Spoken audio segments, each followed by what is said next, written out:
Madam President, when Alexei Navalny died 2 weeks ago, he had been in solitary confinement for almost 300 days.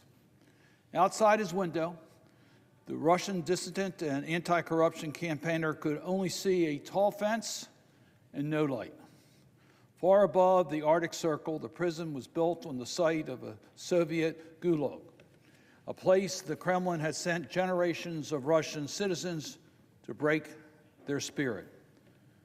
But despite the sub-zero temperatures, despite the months of darkness, despite the violence, Alexei Navalny never gave up.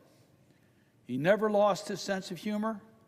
He never wavered in his commitment to fight for a better Russia. And what really bothered the Kremlin, he never gave up on telling the truth about Putin. After all, he is the one who aptly described Putin's United Russian Party as the party of crooks and thieves. He saw that Putin still the KGB agent who never turned away from the Soviet legacy that crushed the rebellion in Hungary in 1956, that suppressed the reforms in Czechoslovakia in 1968, and that declared martial law and ultimately unsuccessful attempt to crush solidarity in Poland in 1981. There was a chance for Russia to take a different path in the 1990s. Many Russians leaped at the opportunity after the collapse of the USSR. There were independent political parties, there were open elections, there was a free press. Civil society emerged, Russians connected with counterparts in Europe and around the world. But since his rise to power at the turn of the century, Putin has turned Russia in a very different direction, ruling with regimes as repressive and corrupt as anything under Brezhnev or Khrushchev. He is old-school Soviet. Today, Putin wraps himself in an ideology of white Christian nationalism. He has cracked down on ethnic and religious minorities. He has persecuted the gay and lesbian community. He has shut down independent media and jailed journalists. Like Radio Free Europe, Radio Liberty journalist Alexey Navalny, a Russian-born American citizen who went to visit her ailing mother. Or even like Americans like Evan Kershkovich of the Wall Street Journal, who was imprisoned for doing his job as a reporter. Václav Havel, who would recognize these Soviet tactics. He was the playwright, a descendant, of course, later president of the Democratic Republic of Czech. He wrote in the Washington Post, "I come from a country where as late as the mid-1989, when all around us totalitarian icebergs were crackling and thawing, I was in prison. Yet by the end of that same year, I was elected president of the free Czechoslovakia." Long before that, Havel wrote a famous essay, "The Power of the Powerless." In it, he explained that dictatorial regimes are mortally afraid of the courageous individuals who speak up for their rights, who tells the truth when the regime is telling lies. Havel could have been writing about Alexei Navalny. The Putin regime is a house of cards built on corruption and violence. I was in Germany earlier this month at the Munich Security Conference when the news of Navalny's death broke. I met with his widow, Yulia, who spoke movingly about her husband's death.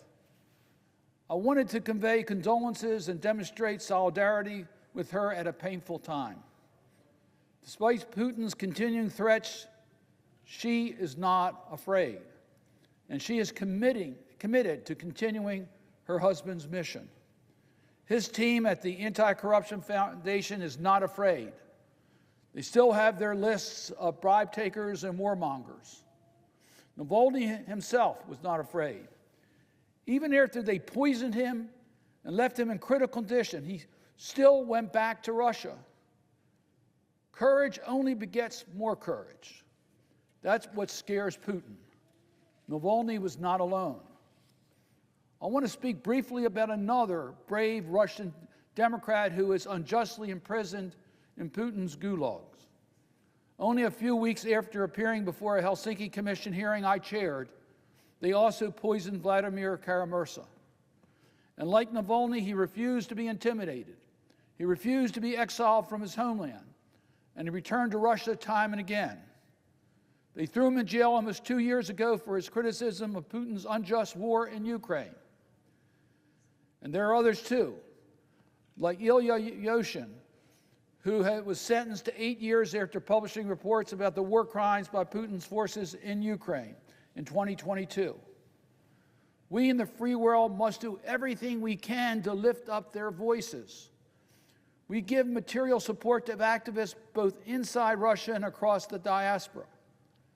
I was pleased to see the Biden administration levy more sanctions against Putin's regime last week, including against the warden of the prison where Putin promoted to the rank of Colonel General 3 days after Navalny's death.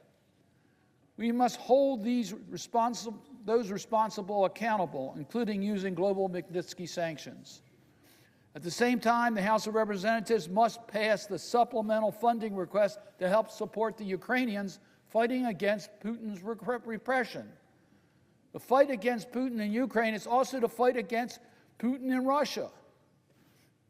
There is something Navalny clearly understood when he said, Russia must leave Ukraine alone and allow it to develop the way that its people want. Navalny personified what Havel long ago described as the power of the powerless. So to my friends and family of Alexei Navalny and all those in Putin's prisons, to the Ukrainian people fighting against the Russian war machine, to the Russian diaspora who still dream of returning home, don't give up hope. Have faith that we will one day see peaceful and prosperous and democratic Russia, where freedom and justice reign. With that, Madam President, I yield the floor.